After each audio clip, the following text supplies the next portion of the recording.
Palitan nyo na nga ang inyong lumang pagkatao ng bagong pagkatao. Ang nakaraan ay nakaraan. Mabuhay na kayo ngayon.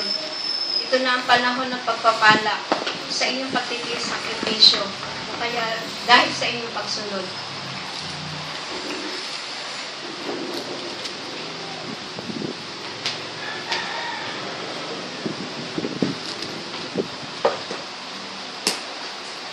Hindi mawawalan ng kaguluhan ng inyong pananampalataya. Magpatuloy lamang kayo at manatili sa aking salita. Good morning mga kapatid. Ito na ang panahon ng pananampalataya, ng pagpapala, sumunod lang tayo. Alam nyo, ang kinalulugdan ng Diyos, ang buktong na anak.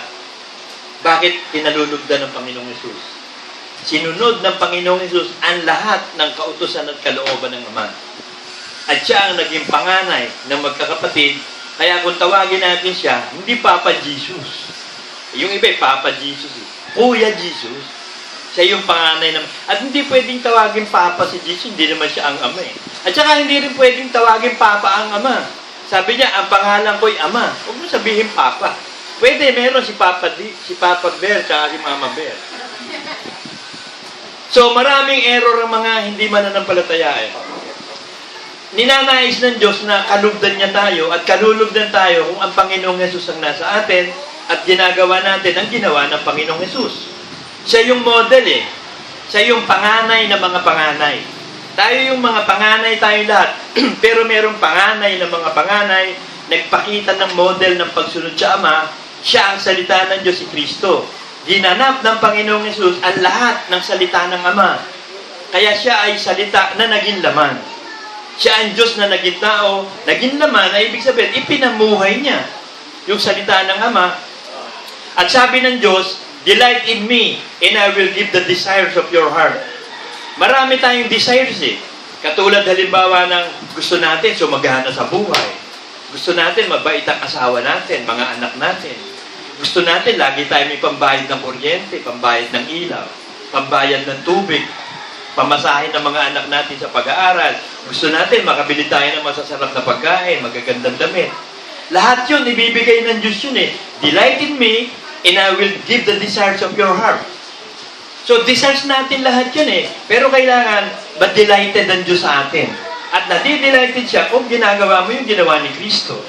Ang ginawa ni Kristo, sinunod niya kalooban ng Ama, excuse me, at susundin din natin ang kalooban ng Panginoong Hesus, ang lahat ng salita ng Diyos o ang mga kautusan ni Kristo, ginanap niya yon. Ipinamuhay niya, gaganapin din natin. At kapag ginaganap natin yan, kalulugdan tayo ng Diyos, may ibibigay sa atin. Ito sabi, Ecclesiastes 2:26, sapagkat ang tao na kinaluluguran niya, binibigyan ng Diyos ng karunungan at ng kaalaman at ng kagalakan. Ngunit ang makasalanan, binibigyan niya ng damdam na magpisad at magbunton upang maibigay sa kanya na kinaluluguran ng Diyos, ito man ay walang kabuluhan at nauwi sa wala. So yung daw mga unbeliever, nag-i-store ng mga kayamanan, pero para sa atin din. So ibig sabihin, lahat ng mga bagay na yan na ini-store ng mga makasalanan, gagamitin ng Diyos para sa atin. Ang isang pruweba, kapag tayo mamamatay, o kaya maa-aksidente, gumagawa ang Diyos ng replacement, o yung kapalit na makasalanan. Sabi sa Proverbs 11:8.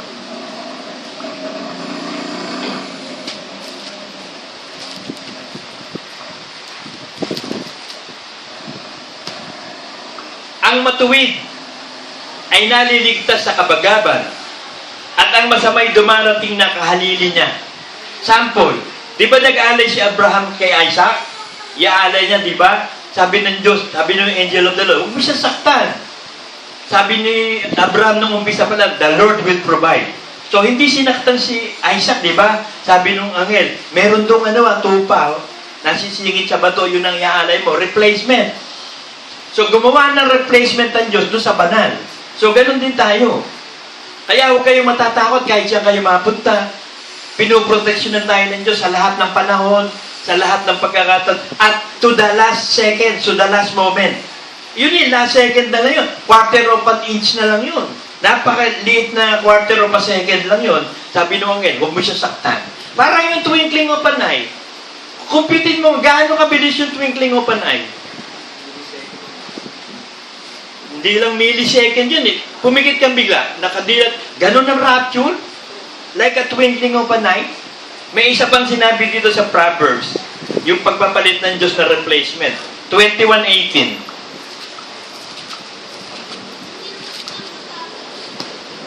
Ang masama ay isang katubusan para sa matuwid. Tutubusin tayo ng Diyos sa pamamagitan ng ipapalit na makasalanan. At ang mga taksil ay sa lugar ng matuwid. So, gaano katindi? Halimbawa, meron namang papatay sa iyo. Merong sasakit sa iyo, Google Pay, napakasamang tao, napakabagsik. Merong solusyon naman ng Diyos doon para masolve yung problema natin. Nasa Proverbs 17:11. Kasi ganun tayo kamahal ng Diyos eh.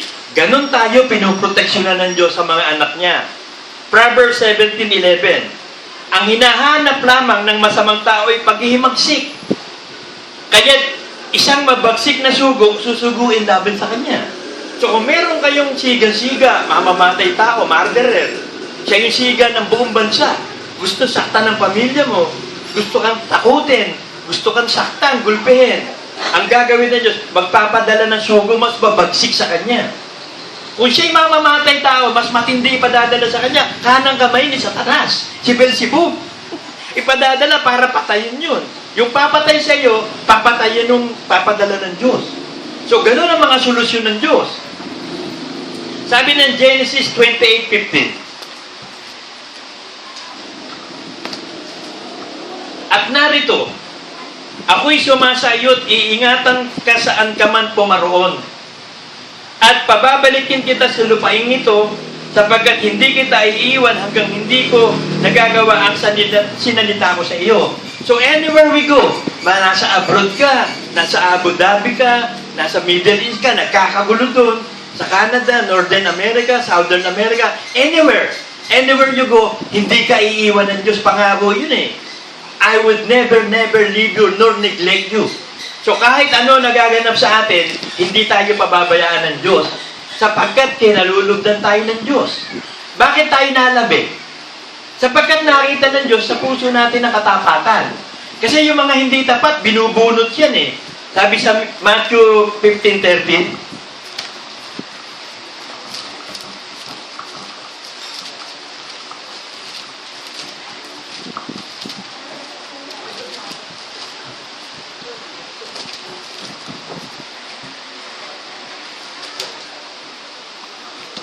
Matthew 15:13. Dadapot sumagot siya at sinabi, ang bawat halamang hindi itinanim ng aking ama na nasa kalangitan ay bubunutin. So meron tayo nakasama sa iglesia. Matagal pa nating nakasama, kapatiran. Talagang na-born again. Mas mabait pa nga sa atin eh. Mas masunurin pa sa atin. Mas maganda pang magbigay na eh. Mas matinding mag-ikap at maghandog. Ang bait pa, maalalahanin. Ba't binunot? Inalis sa iglesia, hindi tapat eh. Ang tinitignan ng Diyos yung katapatan eh. Ipipreserve ng Diyos ang mga faithful. Sabi ng 2 Timothy 1:12,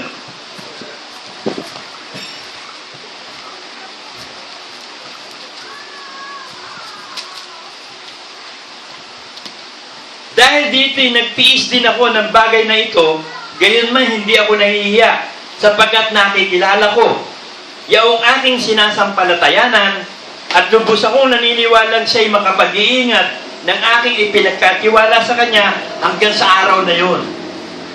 Sigurado yun. Nung tayo sumampalataya at tinanggap ang Panginoong Hesus, inasa na natin sa Diyos ang ating kaluluwa, ang ating pamilya, ang ating buhay, hanap buhay, kinabukasan ngayon. Sigurado yun. Sa araw na yun, ililigtas tayo ng Diyos. 100% yun. Hindi magbubulaan ng Diyos. Basta manampalataya ka lang at patuloy na sumunod. Yung pangako ng Diyos, gaganapin niya sa iglesia. At lahat ng mga problema natin, lahat ng mga bumabagabag sa atin, lahat ng suliranin natin, ilalagak lang natin sa Diyos dahil siya yung nagsusumakit talaga sa atin. Sabi ng 1 Peter 5:7, na inyong ilagak sa Kanya ang lahat ng inyong kabalisahan sapagkat kayo'y ipinagmamalasakit niya. So, gustong-gusto ng Diyos na gumawa sa buhay natin. Gustong-gusto ng Diyos tulungan tayo. Eh, bakit ayaw mong ibigay lahat yung kabalisahan mo? Sabagay, talaga yung bata, madali eh. Walang kabalisahan yun eh. Walang ginawa yun, di maglaro, magtatakbo. Lalo si Papa, walang ginawa, kundi magbabalik-balik eh. Binibilang ko si Papa kung ilang beses, nakaka-15 pabalik-balik eh. Hahawakin, nguya-nguya lang yun, lakad ng lakad. Walang iniintindi. Eh tayo matatanda eh, nai-stress eh. Hindi naman mawawala ang stress, pero manage your stress. Kailangan we have to manage the stress. Ilaga ang paraan ng pagmamanage, manalangin, ipakilala sa Diyos lahat, ipakilala lahat ng problema, ibigay sa Diyos, magtiwala. Ilagak mo lahat. Yun ang management ng stress. Ang problema natin, ayaw natin ilagak lahat eh. Nagtitira tayo sa atin para tayo si Saul.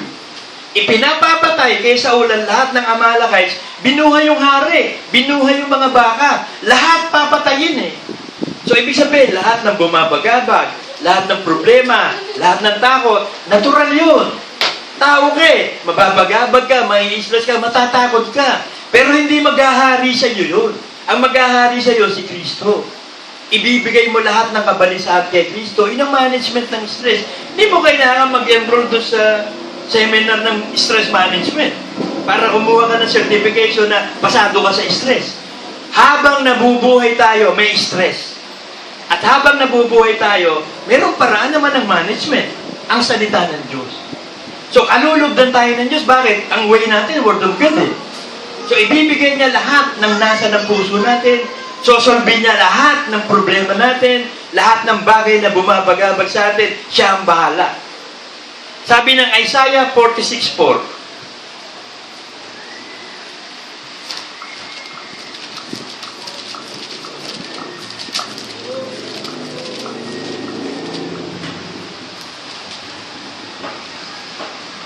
at hanggang sa katandaan. Sino na ba matanda rito? Tatay ko. 70, ano na ba to? Tatay, asa ka ba? Na-rapture ba? Nawala. Hindi kaya inantok? Ilan taon? 72 rin na yata tatay ko. Nakalusot. Alam nyo dati, hindi ng sakit niyan. Naka-oxygen yan. Pero nung lumapit sa Diyos ang tatay ko, sumampalataya, biglang gumaling eh. Oh. Eh patuloy pa siya. Ang kagandahan sa tatay ko, makahawak siya ng konting pera, tight ka agad. Tatakbo yan niya, kakatok, ang bilis pa eh. Nadadapa eh. Dahil mahina. Tight ko. So, ibig sabihin, talagang naitanim ang Word of God. Sumusunod. Patuloy na ang lapit lang naman, bababa lang siya, worship na. Hindi problema pag-worship niya. Tapos nawawala pa eh. Sana nga, amin. At hanggang sa katandaan, ay ako nga. At hanggang sa magkauban, dadalhin kita. Aking ginawa at aking dadalhin o aking dadalhin at aking liligtas. So, ibig sabihin, sa katandaan natin, hindi tayo magkaka-Alzheimer's disease. Susuportahan tayo ng Diyos, palalakasin yung neurons natin, palalakihin yung brain natin, padadamihin yung brain cells. Hindi mo na kailangan bumili ng ng golden memory, yung binibili sa Memory Plus. The Word of God is health to the flesh. Tulong yan sa ating mga brain cells, ang Word of God. So, tutulungan tayo ng Diyos hanggang katandaan. Siya may sabi niyan eh, hindi tayo pababayaan basta patuloy lang tayo sumusunod sa salita. Isaiah 41:10-11. Huwag kang matakot. So, ibig sabihin, natatakot tayo. Kaya sabi, huwag matakot eh. May matatakot. So, natural yung natatakot. Pag hindi ka natatakot, by abnormal ka. Hindi ka tao. Kung yung aso nga, natatakot eh. Pero tayo, natatakot tayo, pero hindi naghahari takot. Kaya may sabi siya, huwag kang matakot. Sapagkat ako'y sumasa iyo. Pinatutunayan ng Diyos siya, lalo itong taong to. Pasimula ng pagpapala sa atin, spiritually, physically, materially, basta sumunod ka lang sa Diyos, walk with God. Laging Word of God ang i-apply mo sa buhay mo any second of the day. Huwag kang manlupaypay. So, ibig sabihin, nanlulupaypay. Hindi yung utos to nang walang nanlulupay. Kaya nga, huwag kang manlupaypay. Pag nanlulupaypay ka, ano solusyon? Huwag kang manlupaypay. Yung nasabi. Natatakot ka, anong solusyon? Huwag ka matakot. Word of God ang solusyon eh. Nakakaramdam ka ng lungkot, huwag ka malungkot. Natatakot ka, di huwag matakot. Nalulupaypay ka, huwag ka manlupaypay. Sapagkat ako iyong Diyos, aking palalakasin ka. So ang gagawin mo lang, nalulupaypay ka, natatakot ka, nangangamba ka, pray. Panginoon, sabi mo, hindi mo ko papabaya, palalakasin mo ko. Di malakas na ako, believe. Malakas ka na nga. Ganun kasi yung prayer Diyos eh. Hindi ka tulad ng gamot, pag ininom mo pa, kailangan matunaw eh. O kaya para mabilis, i-inject mo, para tunaw agad. Sa pag nanampalataya ka sa Word of God, ganun na kaagad. Ganun ka-powerful ang Word of God. Sapagkat ako yung Diyos, aking palalakasin ka, oo, aking tutulungan ka, oo, aking aalalayan ka ng at ng katuwiran. Narito, silang lahat na nagagalit sa iyo ay mapapahiya't malilito. Sila nakikipaglaban sa iyo, papanaw at mapapahamak.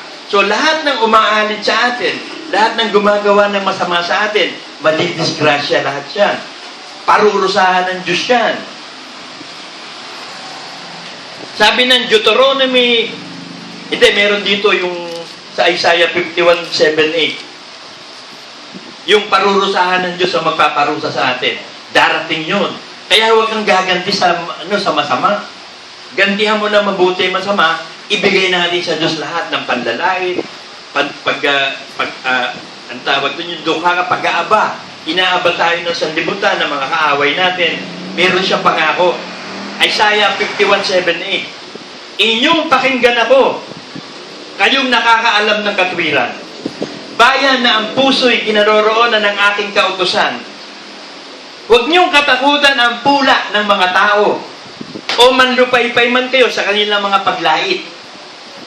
Sapagkat sila'y lalamunin ng tanga na parang bihisan at kakanin sila ng uod na parang bihisan na balahibo ng tupa. Ngunit ang aking katwiran ay magiging magpakailanman at ang aking pagliligtas ay sa lahat ng salit-salin lahi. Bili nyo, uuudin sila, mamamatay. Parang si Herodes. Na si Herodes, i-proclaim niya na siya'y Diyos, buhay pa, inuud na. Namatay si Herodes, uud ang pumatay. Pinapatay niya si James. Pinapugutan ng ulo. Tapos ipinoproclaim niya siya yung Diyos. Habang nagpo-proclaim siya, namatay siya. Inuud buhay pa, inuud na. Din ang mangyayari sa mga taong ito, nalalait sa atin, gagawa ng kasamaan sa atin. Parurusahan ng Diyos yun. Malapit na yan. Hindi lang natin alam kung kailan, pero relax lang. Huwag kayong manlupaypay o malungkot pag kayo nilalait, sinasabihan ng masama, inuusig ng mga tao. May ganti ang Diyos dyan. At ang lahat ng kaaway natin, palalayasin ng Diyos. Sabi sa Deuteronomy 33:27. Kasi we cannot please everybody, tandaan nyo. Kahit magpakabanal-banal ka, magpakatwid ka, you cannot please everybody. Si Kristo, walang ginawa, kundi magpakain ng 5,000, 4,000, magpagaling ng may sakit, yung lumpo, lumala, ang patay, nabubuhay. Ang daming nainis eh. Ang daming nagalit, tayo pa. Maraming maiinis, magagalit sa atin. Hindi sila masisiyahan sa atin. Pero lahat ng umaaway sa atin, may pangako ang Diyos dyan. Sabi sa Deuteronomy 33:27. Ang walang hanggan Diyos ay yung dakong tahanan. At sa ibabay, walang hanggang mga bisig. At kanyang itutulak sa harap mo ang mga kaaway mo. At sasabihin, lansagin mo. Siya ang bahala, palalayasin yung mga kaaway. At matatalo natin. Ang example, si David, tsaka si Goliath. Kung titignan mo, kumbaga sa sabong yan, alam mo, ang tawagan dyan, 10-2. Hindi pa binibitawan ng manok, sumisigaw na yung mga Kristo. 10-2. Mag-umpisa yan, doblado. 10-4, 10 piso. Yung piso mo, tataman 10. Yung 10, tamang piso. Kasi napakaliit ni David, laki-laki ni Goliath eh. Lalo yan, labanan niya. Pero kita mo, ba't natalo ni David? Si Goliath. Hindi naman si David ang lumaban. Ang Diyos ang nakipaglaban eh.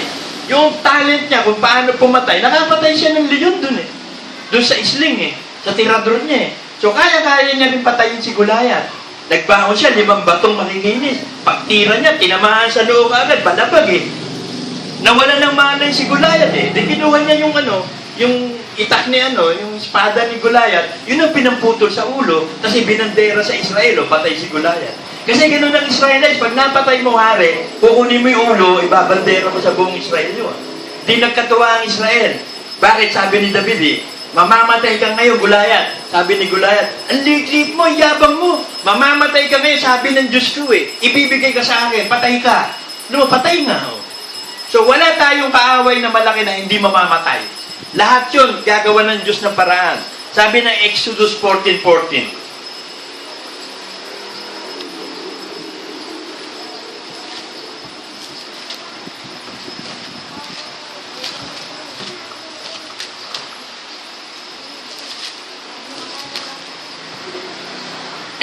Ipakikipaglaban kayo ng Panginoon at kayo'y tatahimik. Relax lang kayo sa isang tabi, ang Diyos ang makikipaglaban. So pag may nakikipaglaban sa atin, at tayo aapihin pa, papatayin pa, tumahimik ka lang dyan, pray. Ang Diyos ang bahala. Magpapadala siya ng laksa-laksa mga anghel. Itataboy lahat ng kalaban na yan. Hindi man natin nakikita, makikita mo lang yung resulta. 2 Chronicles 32:8.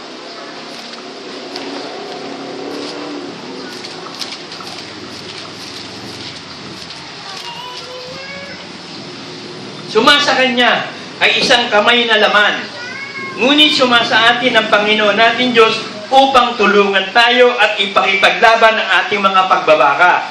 At ang bayan ay sumandal ng mga salita ni Ezekias na hari sa Juda. Ang Diyos ang makikipaglaban at makikipagbaka.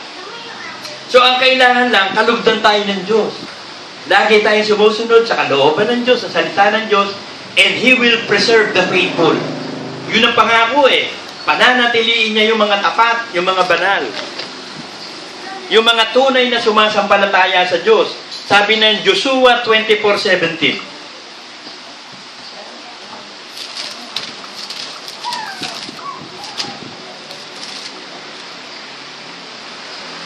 Sapagkat ang Panginoon natin Diyos ay siyang nagsampa sa atin, sa ating mga magulang mula sa lupain ng Ehipto, mula sa bahay ng pagkaalipin. At siyang gumawa ng mga dakilang tandang yaon sa ating paningin. At iningatan tayo sa lahat ng daan na ating pinaroonan at sa gitna ng lahat ng bayan na ating dinaanan. So sa paglalakbay natin sa mundong ito, napakaraming beast, napakaraming leon, mga tigre, buhaya, mga ganit sa lupa, masasama. Masasalubong natin yan. Lalapahin tayo yan pero hindi tayo magagalaw. Poproteksyonan tayo ng Diyos saan ka man magpunta. Nagpunta ka sa trabaho mo, protektado ka, pero hindi mawawala doon yung mga leon, mga tigre, kakalmutin ka. Sabi na salita ng Diyos, makakagat ng ahas ang sakong mo. Ibig sabihin, magagalaw pa rin tayo ng demonyo. Pero sa sakong, dudurugin mo ang ulo ng ahas. Ibig sabihin, hindi na makakaporma si Satanas. Talo yan at lahat ng kampon niya talo. Pero makakagawa pa rin ng pagano sa atin, pambubuisit. Mabubuisit ka lang, tatakutin ka, pero labanan mo siya ng matatag na pakikipaglaban ng pananampalataya. Ipipreserve tayo ng Diyos. Psalm 31:23.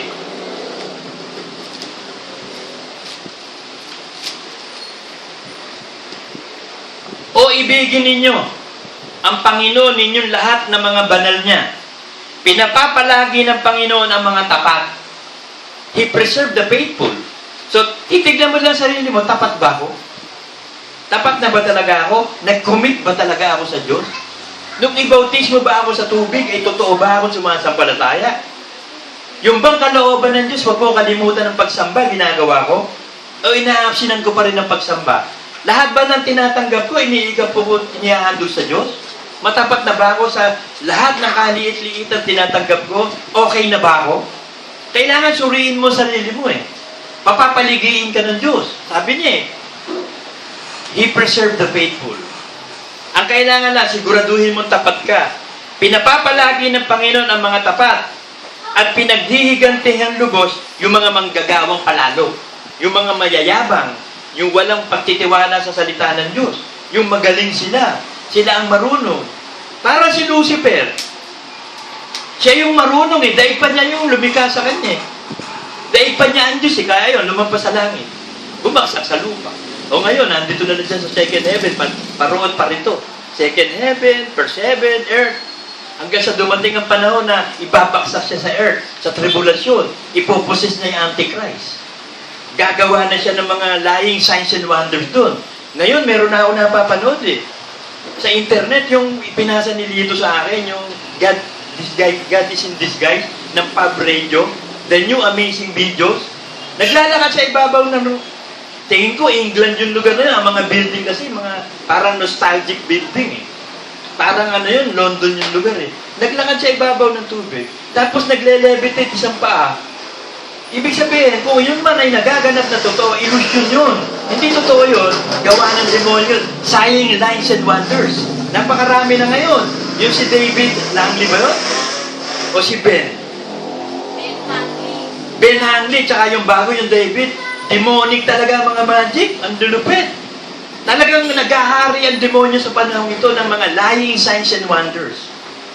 Kasi pahihintulutan ng Diyos sa tribulasyon yan eh. Biruin mo, pagbaba ni Enoch at ni Elijah, makikipaglaban sa Antichrist, matatalo sila eh. Tumatawag sila ng apoy sa langit. Yun din, tumatawag din ng apoy sa langit. Mapamatay pa sila. Eh sino hindi kumbinsidong maniniwala, yun ang Kristo. Eh napatay yung kalaban, di ba?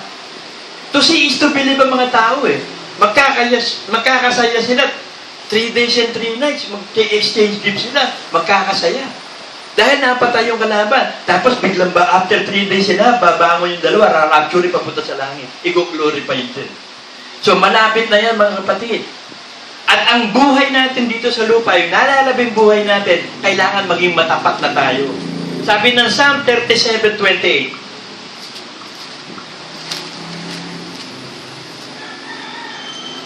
sapagkat iniibig ng Panginoon ang kahatulan at hindi niya pinababayaan ang kanyang mga banal. Sila iniingatan niya magpakailanman, ngunit ang lahi ng masama ay mahihiwalay. Natatanda ko ngayon, may sinabi ko dito, lahi ng mga cum laude, lahi ng valedictorian, kung masama yun, mahihiwalay. So useless yung talino. Yan nandyan nga sa matalino, rebelde. Tinan mo si Lucifer. Full of wisdom, rebelde. Nandun sa matatalino, rebelde, mga Illuminati. Hindi ka pwedeng tanga dyan. Pag member ka, kailangan presidente ka. Kailangan talaga napakatindi mo. Taga-Yale University ka, taga-Harvard University ka. United Nations, nabubuo ng mga bright people yan. Puro mga presidente gagamitin ng Antichrist. Para itatag yung kaharian niya sa lupa. At malapit na yan. So, ibig sabihin, kung malapit na ang paglitaw ng Antichrist, lalong malapit ang rapture. So, bago mag-rapture, kalulugdan tayo ng Diyos yung nalabi. Kasi magiging matapat eh. Ibubuhos ng Diyos lahat ng pagpapala sa atin. Ngayon, matuto ka naman, ibalik sa Diyos yung mga pagpapalang spiritual, physical at material. Lahat ng will of God, gaganapin na natin. At pananatiliin tayo ng Diyos. Sabi ng 2 Timothy 4:8.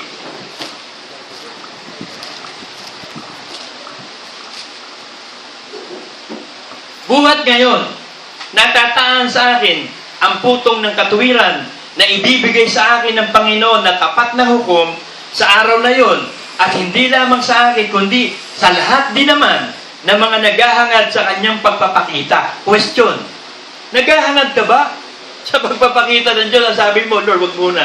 Hindi pa kasi ako ready. Tama na muna. Paano kung finish or not finish, pass your paper? Paano kung sabihin ng Ama, o baba na, Jesus Christ, kunin mo na yung mga kapatid mo, ikaw ang panganay ng mga panganay. Kunin mo na sila, bumaba ka na. Hindi ka pa ready dito. Paano yun? Sabi mo, Lord, magre-ready muna ako. Hindi pwede. Si Kristo nga ay always ready. Bakit? Hindi niya nga alam ang rapture. Si Kristo na yun, ha? Nag-aabang pa sa Ama. Kaya walang ginawa si Kristo kundi manalangin para sa atin. Para pagdating ng araw na yun, sabihin ng Ama, baba, ihahanda na tayo. So, handa ka na ba? Are you ready? Handang-handa na ba tayo sa pagbaba na o ayaw mo pa? Hindi ka naghahangad. Dahil sabi ni Pablo ibibigay sa akin yung putong na corona, hindi lamang sa akin, kundi sa lahat ng nagsisipaghangad ng kanyang pagbaba. So, ang puso natin dapat, tutok na talaga. Hindi ka na lalaan ng panahon mo dito sa lupa, yung mga ambisyon natin, ibibigay ng Diyos lahat yun. Yung nasa ng puso natin, basta't kalugdan ka lang ng Diyos. Ang inihingi lang ng Diyos sa atin, Maging katulad ng Panginoong Yesus. Maging masunurin sa lahat ng utos ng Ama, and the rest is history. Amen!